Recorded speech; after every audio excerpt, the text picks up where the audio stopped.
Hi!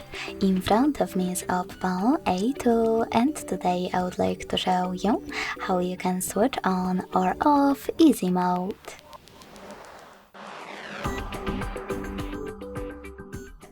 Begin by going into Devices Settings and scrolling down to access special features. After that, click on Simple Mode and tap on Enter Simple Mode at the bottom. As you can see, Easy Mode is now on. If you wish to go back to the standard one, click on Settings again. But this time select Exit Simple Mode at the bottom and confirm your choice in the pop-up. Thanks so much for watching. If you enjoyed this video, leave a like, comment and subscribe. Bye!